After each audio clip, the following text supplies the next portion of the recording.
Queridos, eu quero lhes falar nesta oportunidade a respeito do seguinte tema: lavrando a ata de um momento histórico.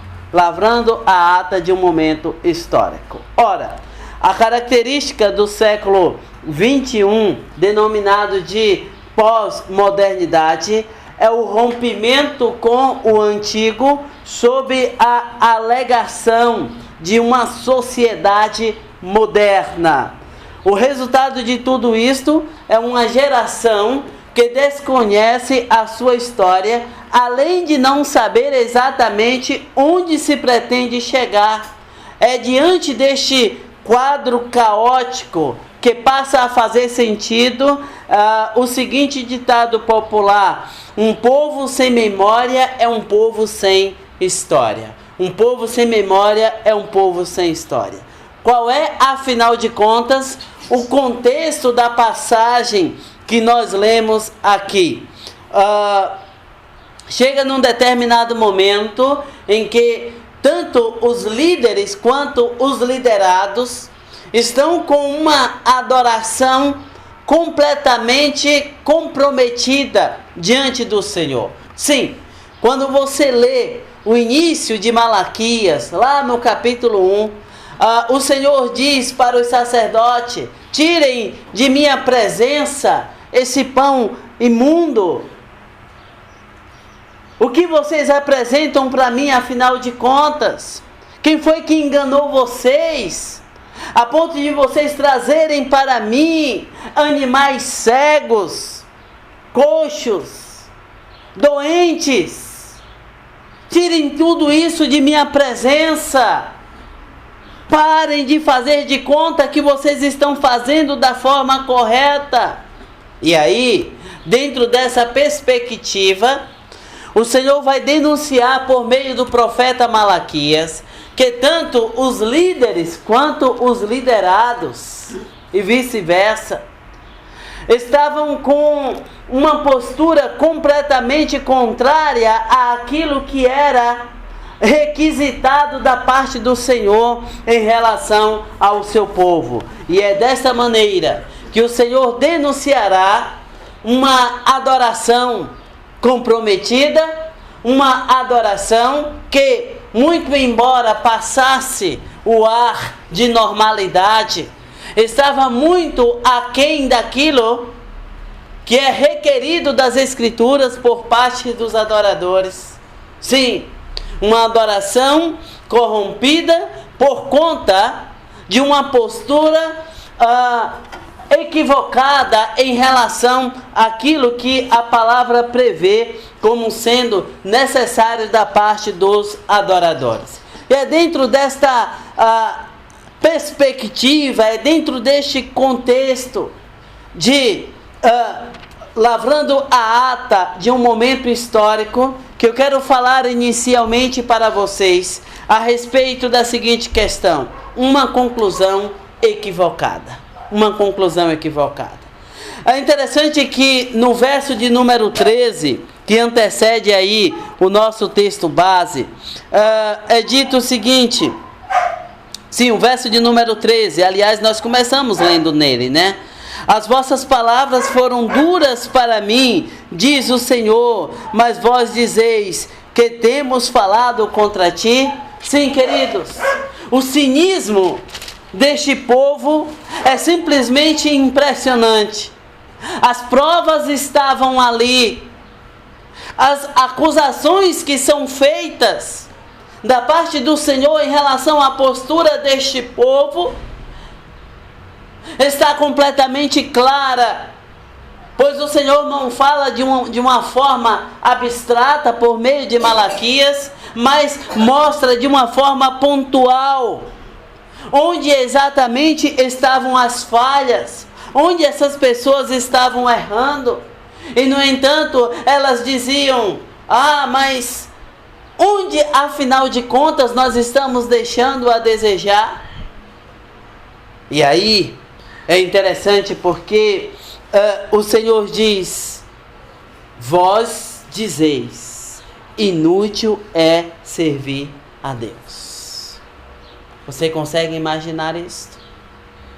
Você consegue pensar em adoradores fazendo este tipo de afirmação?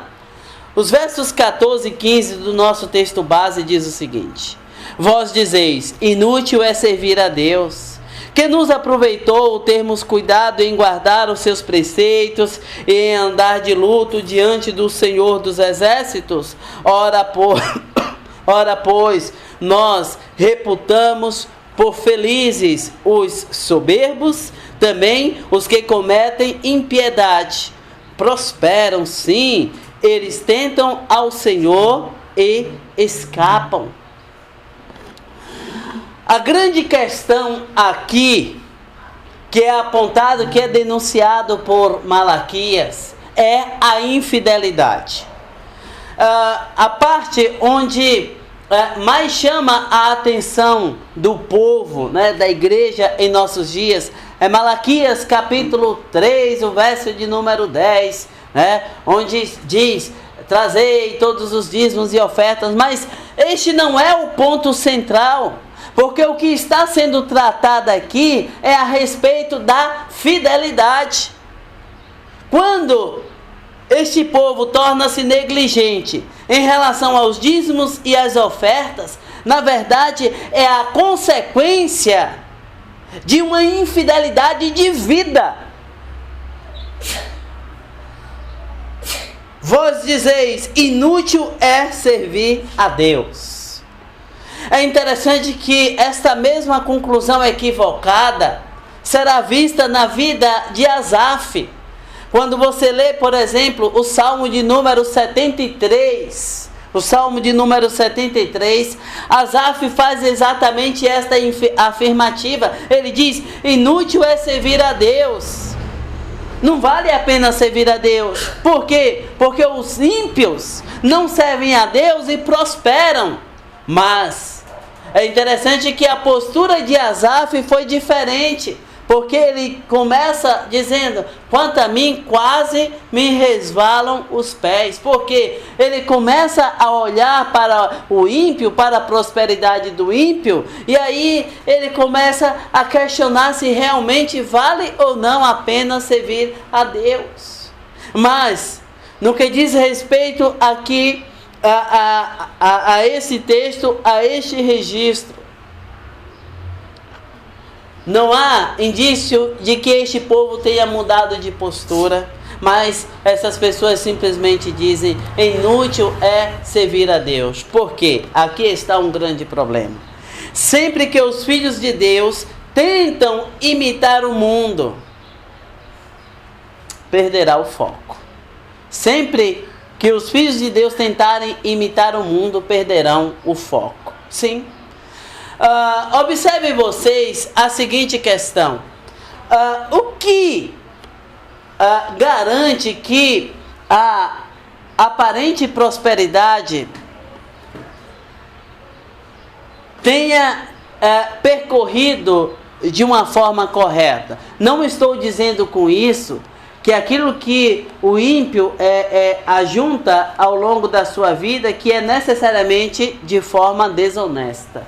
Não é isso que nós estamos afirmando. Mas vocês devem lembrar-se, por exemplo, quando Jesus conta aquela parábola do homem rico que juntou, né, que aumentou o seu celeiro, etc. E de repente, quando ele entende que já tem o suficiente, ele simplesmente diz, pronto, minha alma, já tenho o suficiente, agora, né, é só usufruir de tudo isso e está tudo certo. E aí o que é que o texto lá diz? Louco, hoje mesmo te pedirão a tua alma. E o que tens reservado? Para quem será? É exatamente esta a perspectiva que nós encontramos, por exemplo, lá em Mateus capítulo 6, quando Jesus diz, onde estiver o teu tesouro, aí também estará o teu coração. E aí Jesus vai desafiar os seus ouvintes a que não depositem a confiança naquilo que é transitório, naquilo que é passageiro. E aí, essas pessoas aqui no texto base, elas tiram o olhar do Senhor, deixam de olhar para o Senhor como sendo a porção maior, e elas começam a mirar, a imitar os ímpios. E na medida em que este povo começa a mirar, começa a imitar os ímpios, cai-se naturalmente em uma conclusão equivocada, a qual elas dizem: inútil é servir a Deus. E exatamente por isso o Senhor diz: duras são estas palavras, duras são estas palavras. Mas não só isso, um registro necessário. Vejamos agora o verso de número 16. Um registro necessário. Observe o que diz.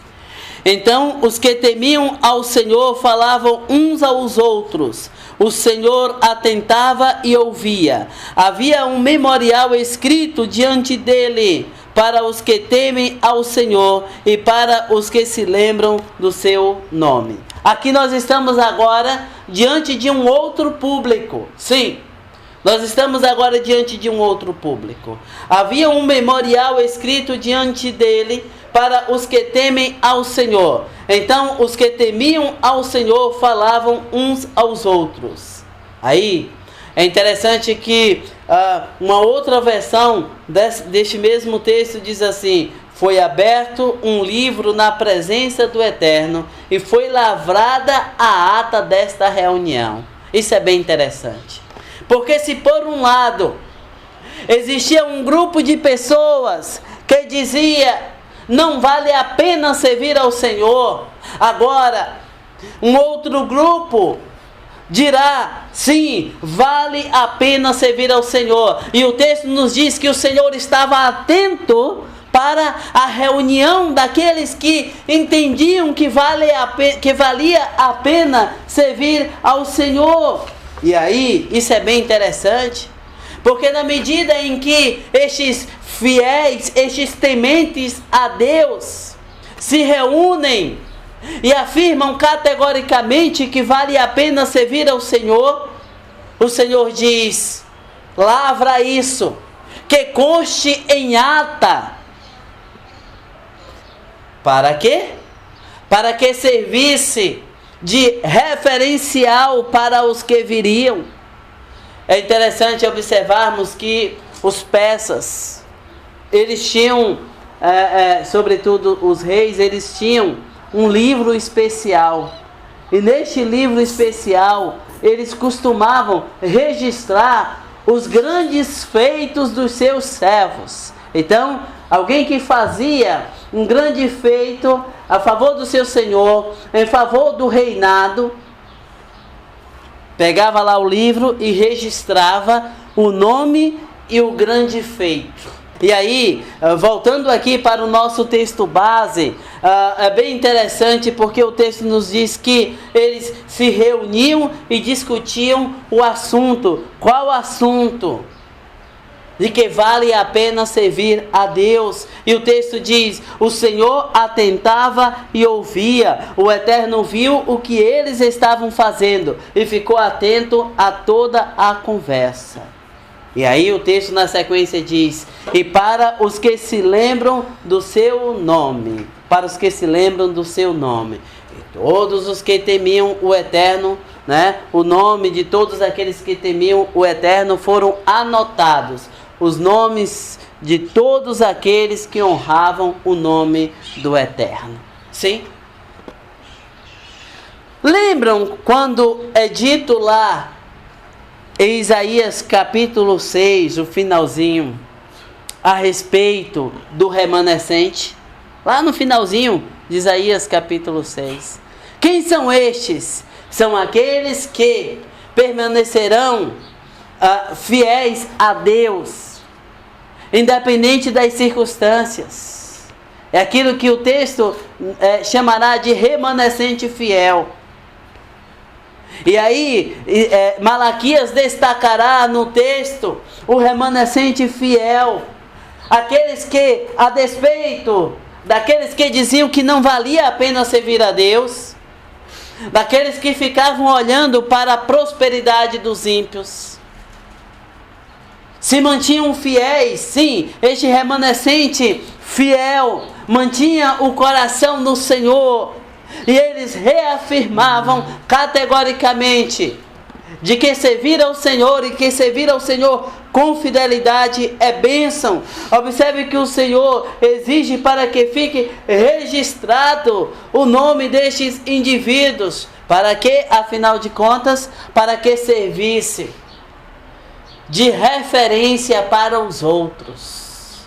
Para que servisse de referência para os outros. E aí, o verso de número 17 nos apresenta a sequência, o desfecho disso, que diz assim: eles serão para mim particular tesouro, naquele dia que preparei, diz o Senhor dos Exércitos. Poupa-los-ei como um homem poupa a seu filho que o serve. Uma recompensa gloriosa, sim? Enquanto alguns indivíduos diziam que não valia a pena servir ao Senhor, outros, no entanto, disseram: vale a pena servir ao Senhor. O Senhor diz: registra o nome desses indivíduos aí. E aí, na sequência, ele diz: eles serão para mim particular tesouro. É a ideia da obediência que resulta nas bênçãos e nos cuidados do Senhor. Quando você lê Deuteronômio, capítulo 28 para frente, onde está escrito ali a respeito de bênçãos e maldições, nós veremos que Moisés registrará o Senhor comprometendo-se em abençoar aqueles que observam a sua aliança. E aqui está um aspecto que chama a nossa atenção. Esta aliança, ela não é bilateral. E quando eu digo que esta aliança não é bilateral, eu estou afirmando que não há como barganhar com Deus. Não é uma troca, não. Esta aliança, ela é unilateral. Ou seja, o Senhor deu a sua lei, o Senhor chama o povo à aliança, e aqueles que observam, aqueles que obedecem, serão abençoados por Deus, como prova da fidelidade da parte do Senhor. No entanto, aqueles que insistem em desprezar as ordenanças do Senhor serão amaldiçoados por consequência da desobediência. Daí a ideia bênção e maldição. É quando o sacerdote, ali naquele contexto de Deuteronômio, ele subirá em um ou em outro monte, ou para abençoar devido à obediência, ou para amaldiçoar devido à desobediência. E aí, meus queridos, o Senhor chama estes fiéis de particular tesouro. E na sequência ele diz: poupa-los-ei como um homem poupa a seu filho que o serve. Que é isso? Bênção. O que é isso? Cuidados da parte de Deus. Em favor de quem? Em favor dos fiéis. Para abençoar, para favorecer os fiéis. E aí, na sequência, nós observaremos de uma forma bem interessante uma distinção contundente. Verso 18. Observe aí, verso de número 18, que diz assim: então vereis outra vez a diferença entre o justo e o perverso, entre os que servem a Deus e os que não servem. Essa distinção é clara ao longo de todo o texto bíblico. E você observa isso desde lá, desde a queda dos nossos pais. Quando, por exemplo, surgirão as duas linhagens, Caim e Abel. A semente má e a semente boa. E aí, nós observaremos isso ao longo de todo o texto bíblico, tá? Entrará no Novo Testamento e isso se concretizará também nos dias da igreja. E o Senhor diz que naquele dia Ele separará. Olha que aspecto interessante. Vocês lembram quando o Senhor Jesus fala a respeito do joio e do trigo? Exatamente. E aí, meus nobres irmãos, dentro dessa perspectiva de uma distinção contundente, o texto diz: então vereis outra vez a diferença entre o justo e o perverso. E aí, claro, você deve trazer à memória que Malaquias está falando de um contexto religioso. Sim. Porque, em tese, todas essas pessoas levavam sacrifícios ao altar. Essas pessoas levavam o pão, no caso da liderança. Essas pessoas levavam o animal. E aí é dentro desse contexto religioso que o texto dirá: então vereis outra vez a diferença entre o justo e o perverso. Então você deve concluir comigo que a exigência da palavra de Deus é para que o indivíduo evidencie muito mais do que simplesmente o ser um religioso. Mas ele precisa observar a palavra exatamente da forma como o Senhor requer de nós, na condição e na qualidade de adoradores. Então você deve concluir comigo que não podemos oferecer ao Senhor qualquer coisa, simplesmente conforme achamos que deve ser. Vocês devem lembrar-se naturalmente que no momento em que foi idealizado para que construísse um carro novo para conduzir a arca, o zelo do Senhor consumiu vidas ali. Por quê? Porque as prescrições foram desprezadas. Então não é da forma que nós queremos, não é da maneira que nós achamos que deve ser. E aí na sequência o mesmo texto diz, no verso 18: entre o que serve a Deus e o que não serve. E aí, essa ideia de o servir e o não servir está diretamente ligado com a ideia de qualidade. Está ligado com a ideia de qualidade. Pois bem, como é que o livro de Malaquias termina? O Senhor compromete-se em levantar Elias, que continuará exortando este povo a que mude de direção, a que arrependa-se e a que volte-se para o Senhor, que é rico em perdoar.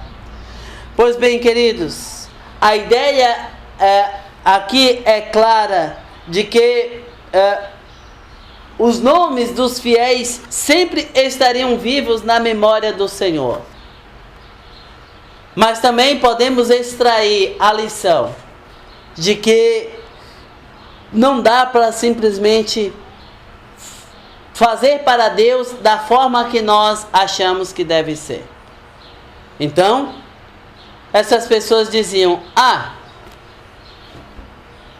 visto que as coisas não estão acontecendo da forma que nós queremos, então vamos fazer, mas... E aí a lei dizia: não apresente diante do Senhor animais defeituosos. O que era que o povo fazia? Apresentava diante do Senhor animais defeituosos. Os sacerdotes eram coniventes, porque eles deveriam rejeitar. E no entanto, eles simplesmente aceitavam.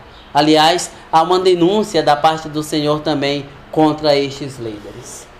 Em Malaquias 3:10, o Senhor diz: ponham-me à prova. Ponham-me à prova. Aí é lá que o Senhor diz: trazei a mim todos os dízimos e ofertas. Não é isso?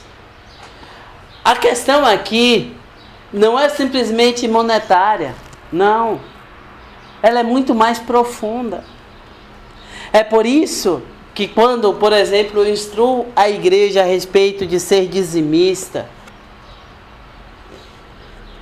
eu não utilizo como argumento que o crente precisa ser dizimista porque a igreja precisa arcar com compromisso de água, de luz. Não, isso é muito raso, muito vago. O argumento não é este. Você deve ser dizimista, porque a palavra assim exige do crente. O ato de dizimar é fidelidade ao Senhor. E é o Senhor quem diz: ponham-me à prova. Observem a minha lei e vejam se eu abençoo ou não abençoo. Não é barganha, não é barganha. É obediência, e aí o Senhor abençoará, ou desobediência e virá o peso da mão de Deus. Lembram lá do bênção e maldição de Deuteronômio lá? Exatamente assim. Portanto, a pergunta é: o que você tem oferecido a Deus a respeito dos seus dons, a respeito dos seus recursos, da sua vida, da sua disposição, do seu tempo? O Senhor chama o seu povo à fidelidade e desafia e diz: ponham-me à prova. E aí o Senhor diz lá que Ele repreenderia o devorador. E Ele diz: e vejam, se eu não abrirei as janelas dos céus e derramarei bênçãos sem medidas. Meu irmão, minha irmã, o Senhor ordena para que esse ato histórico fique registrado para o povo de Deus ao longo da sua história. E aí, conforme nós vimos com muita clareza, as pessoas até iam, se apresentavam diante do Senhor para adorá-lo, mas de qualquer jeito, ofereciam ao Senhor qualquer coisa, ofereciam ao Senhor aquilo que sobravam. E não é assim, porque o Senhor ofereceu para a sua igreja a primícia das suas criaturas. O Senhor deu o seu melhor para nós. E por que nós vamos agora nos apresentar diante de Deus, oferecendo para Ele qualquer coisa? Não. E assim como aquele povo foi rejeitado, foi reprovado, o zelo do Senhor continua o mesmo. Deus não muda, nele não há mudança, nele não há variação. A palavra continua sendo a mesma. As exigências da parte de Deus continuam sendo as mesmas. E é por isso que eu e você, nós, como servos e servas de Deus, precisamos pensar a respeito da nossa condição de adorador.